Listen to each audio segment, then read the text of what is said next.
नमस्कार। मध्य प्रदेश में चौंकाने वाले आंकड़े सामने आ चुके हैं। मध्य प्रदेश को लेकर लेटेस्ट ओपिनियन पोल के आंकड़ों में मध्य प्रदेश में क्या सत्ता परिवर्तन देखने को मिलेगी, क्योंकि सियासी हलचल के बीच मध्य प्रदेश में आज चुनाव होते हैं तो मध्य प्रदेश में अगली सरकार किसकी बन सकती है, क्योंकि मध्य प्रदेश में यहाँ पर जो है राजनीति में काफी माहौल बदलता नजर आया है, क्योंकि मध्य प्रदेश में नेतृत्व परिवर्तन हो चुका है। मध्य प्रदेश के पूर्व मुख्यमंत्री शिवराज सिंह चौहान अब यहाँ पर कृषि मंत्री बने हैं, जबकि कमलनाथ भी यहाँ पर बात की जाए तो जीतू पटवारी उनकी जगह पर काम करते नजर आए हैं। और ऐसे में नेतृत्व परिवर्तन के बाद मध्य प्रदेश की जनता में कितना परिवर्तन देखने को मिल रहा है, मध्य प्रदेश में आज चुनाव होते हैं तो अगली सरकार किसकी बन सकती है, इसको लेकर चौंकाने वाले आंकड़े सामने आ चुके हैं। क्या कांग्रेस यहाँ पर जिस तरह से यहाँ पर नेतृत्व परिवर्तन हुआ उसके बाद मध्य प्रदेश में क्या वापसी कर पाएगी? क्या लाडली बहना योजना के यहाँ पर 1500 रुपए दिए जा रहे हैं, क्योंकि लगातार इस योजना में बढ़ोतरी की जा रही है और 3000 से ज्यादा देने का ऐलान भी किया है। तो चुनाव से पहले क्या इस राशि में और इजाफा होगा,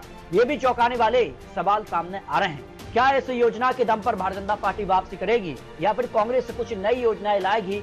इन मुद्दों के बाद मध्य प्रदेश में अगली सरकार किसकी बन सकती है, क्योंकि चौंकाने वाले आंकड़े हैं और अब माना जा रहा है कि मध्य प्रदेश में सियासी हलचल राजनेताओं में ही देखने को मिल रहा है। इसका कितना नुकसान हो सकता है? क्या भारतीय जनता पार्टी में फिर से मुख्यमंत्री को लेकर नया मुख्यमंत्री बनेगा?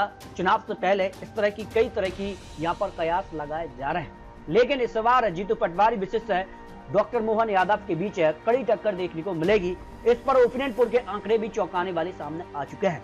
तो मध्य प्रदेश की बात की जाए सीहोर से 2 सीटों में यहाँ पर दोनों सीटें भारतीय जनता पार्टी के पक्ष में जा सकते, जो मध्य प्रदेश को लेकर ओपिनियन पोल के आंकड़े सामने आ रहे हैं। मुरैना की 5 सीटों में भारतीय जनता पार्टी को 3 सीटें, कांग्रेस पार्टी को 2 सीटें यहाँ पर मिल सकती हैं। भिंड की 5 सीटों में भारतीय जनता पार्टी को 4, कांग्रेस को 1 विधानसभा सीट पर जीत की संभावना नजर आ रही है। ग्वालियर की 6 विधानसभा सीटों की बात, भारतीय जनता पार्टी को 4 सीटें जा सकती है, कांग्रेस पार्टी को 2 सीटों पर जीत की संभावना हो सकती है।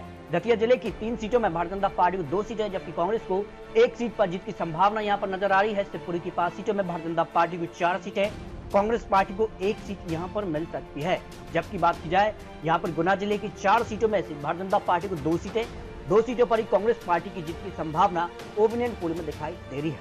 अशोकनगर की 3 सीटों में भारतीय जनता पार्टी को 2 सीटें जा सकती हैं, कांग्रेस पार्टी को 1 सीट पर जीत की संभावना नजर आ रही है। सागर जिले की 8 सीटों में भारतीय जनता पार्टी को 5 सीटें तो कांग्रेस पार्टी को 2 सीटें, 1 सीट पर कड़ी टक्कर देखने को मिल सकती है। जबकि टीकमगढ़ की 3 सीटों में भारतीय जनता पार्टी को 2 सीटें जा सकती हैं, कांग्रेस पार्टी के पक्ष में 1 सीट पर जीत की संभावना नजर आ रही है। निवाड़ी की 2 सीटों में दोनों सीटों पर भारतीय जनता पार्टी को जीत की संभावना ओपिनियन पोल में दिखाई दे रही है, जो लेटेस्ट आंकड़े मध्य प्रदेश को लेकर सामने आ रहे हैं। अगर आज चुनाव होते हैं तो मध्य प्रदेश में क्या कुछ आंकड़ा है और जिस प्रकार से राजनीतिक माहौल में भी काफी हलचल दिखाई दे रही है, तो बात कर लेते हैं छतरपुर की 6 सीटों में भारतीय जनता पार्टी को 3 सीटें, कांग्रेस पार्टी को भी 3 सीटों पर जीत की संभावना नजर आ रही है। दमोह जिले की 4 सीटों में भारतीय जनता पार्टी को 3 सीटें, कांग्रेस पार्टी को 1 सीट पर जीत की संभावना हो सकती है। पन्ना जिले की 3 सीटों में भारतीय जनता पार्टी को 2 सीटें, कांग्रेस पार्टी को 1 सीट पर जीत की संभावना नजर आ रही है। सतना की 7 सीटों में भारतीय जनता पार्टी की 4 सीटें, कांग्रेस पार्टी के पक्ष में 3 सीटें यहाँ पर जा सकती हैं, क्योंकि मध्य प्रदेश में सीधी टक्कर भारतीय जनता पार्टी और कांग्रेस के बीच ही देखने को मिलेगी। रीवा की 8 सीटों में भारतीय जनता पार्टी को 5 सीटें, कांग्रेस पार्टी को 3 सीटों पर जीत की संभावना नजर आ रही है। सीधी की 4 सीटों में भारतीय जनता पार्टी को 3 सीटें, कांग्रेस पार्टी के पक्ष में 1 सीट यहाँ पर जा सकती है। सिंगरौली की 3 सीटों में भारतीय जनता पार्टी को 1 सीट और कांग्रेस पार्टी के पक्ष में 2 सीटों पर जीत की संभावना हो सकती है। शहडोल की 3 सीटों में भारतीय जनता पार्टी को 2 सीटें और कांग्रेस के पक्ष में 1 सीट यहाँ पर जा सकती है। अनूपपुर की 3 सीटों में भारतीय जनता पार्टी को 2 सीटें, कांग्रेस पार्टी के पक्ष में 1 सीट पर जीत की संभावना नजर आ रही है। उमरिया की 2 सीटों में भारतीय जनता पार्टी को दोनों सीटों पर जीत की संभावना ओपिनियन पोल में दिखाई दे रही है।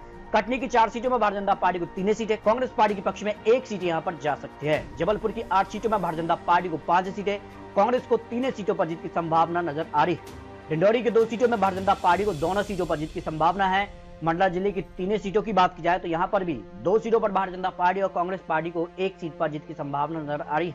बालाघाट की 6 सीटों में भारतीय जनता पार्टी को 3 सीटें जा सकती है, कांग्रेस पार्टी के पक्ष में भी 3 सीटों पर जीत की संभावना हो सकती है। सिवनी जिले की 4 सीटों में भारतीय जनता पार्टी को 3 सीटें, कांग्रेस पार्टी के पक्ष में 1 सीट पर जीत की संभावना हो सकती है।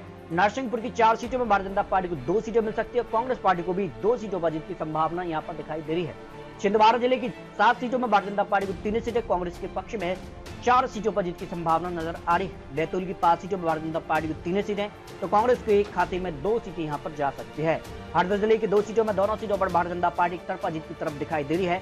होशंगाबाद की 4 सीटों में भारतीय जनता पार्टी को 2 सीटें और कांग्रेस पार्टी के पक्ष में भी 2 सीटें यानी बराबरी टक्कर देखने को मिल सकती है।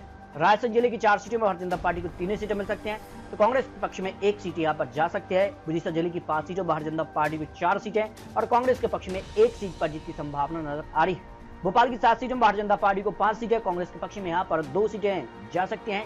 सीहोर से 4 सीटें भारतीय जनता पार्टी को 2 सीटें, कांग्रेस के पक्ष में भी यहाँ पर 2 सीटें यानी बराबर की टक्कर दिखाई दे रही है। राजगढ़ की 5 सीटों में भारतीय जनता पार्टी को 3 सीटें, कांग्रेस के पक्ष में 2 सीटें यहाँ पर जा सकती हैं।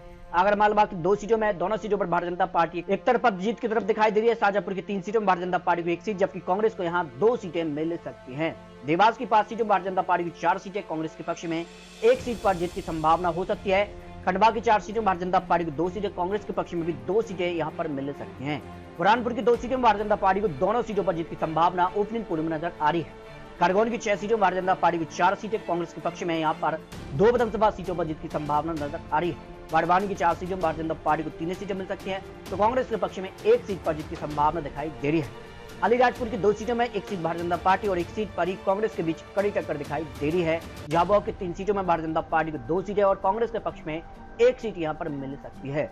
वहीं धार जिले की बात की जाए तो 7 सीटों में भारतीय जनता पार्टी को 5 सीटें, कांग्रेस के पक्ष में 2 सीटें यहां पर मिल सकती है। इंदौर की 9 सीटों में भारतीय जनता पार्टी को 5 सीटें, तो कांग्रेस के पक्ष में 3 सीटें, 1 सीट पर कड़ी टक्कर देखने को मिल सकती है। मंदसौर जिले की 4 सीटों में भारतीय जनता पार्टी को 3 सीटें, कांग्रेस के पक्ष में 1 सीट यहां पर जा सकती है। नीमच की 3 सीटों में तीनों सीटों पर भारतीय जनता पार्टी एक तरफा कमल खिला सकती है। उज्जैन की 7 सीटों में भारतीय जनता पार्टी को 5 सीटें, कांग्रेस के पक्ष में 2 सीटों पर जीत की संभावना हो सकती है। और रतलाम की 5 सीटों भारतीय जनता पार्टी को 3 सीटें और कांग्रेस को यहाँ 2 सीटें मिल सकती हैं। इस तरह से मध्य प्रदेश को लेकर आज अगर विधानसभा चुनाव होते तो मध्य प्रदेश में भारतीय जनता पार्टी पूर्ण बहुमत 150 से ज्यादा सीटों पर जीत की संभावना इस समय नजर आ रही है। वही 76 से लेकर 80 सीटों के आसपास कांग्रेस सिमट सकती है और 2 से 5 सीटों का अनुमान अन्य पार्टी को लेकर सामने आ रहा है, क्योंकि मध्य प्रदेश में सीधे तौर पर लाली बहना योजना सीधे तौर पर मध्य प्रदेश में यहाँ पर फिर से भारतीय जनता पार्टी की सरकार बना सकती है, क्योंकि बात की जा रही है कि मध्य प्रदेश में लगातार इस योजना को जारी रखा जाएगा, साथ ही साथ इस योजना में और वृद्धि यहाँ पर की जानी है। तो मध्य प्रदेश को लेकर चौंकाने वाले आंकड़े सामने आ रहे। मध्य प्रदेश में अगली सरकार किसकी बनेगी ये तो मध्य प्रदेश की जनता तय करेगी, लेकिन मध्य प्रदेश में माना जा रहा है कि राजनीतिक गलियारों में कई तरह की चर्चाएं शुरू हो चुकी है। मध्य प्रदेश को लेकर क्या नेतृत्व परिवर्तन भारतीय जनता पार्टी करने जा रही है, इस तरह की कई चर्चाएं मध्य प्रदेश में देखने को यानी यहाँ पर चर्चाओं का विषय बने हुए हैं। तो मध्य प्रदेश को लेकर अपने रख सकते हैं मध्य प्रदेश में अगले मुख्यमंत्री कौन हो सकते हैं, साथ ही साथ मध्य प्रदेश में अगली सरकार आज विधानसभा चुनाव होते हैं तो किसकी बन सकती है, इसको लेकर अपने रख सकते हैं, क्योंकि ये तो चुनावी आंकड़े, चुनावी अनुमान है। बहुत जल्द आपको और लेटेस्ट और महत्वपूर्ण आंकड़े दिखाने जा रहे हैं। तो मिलते हैं नए आंकड़ों के साथ, तब तक लीजिए जय भारत।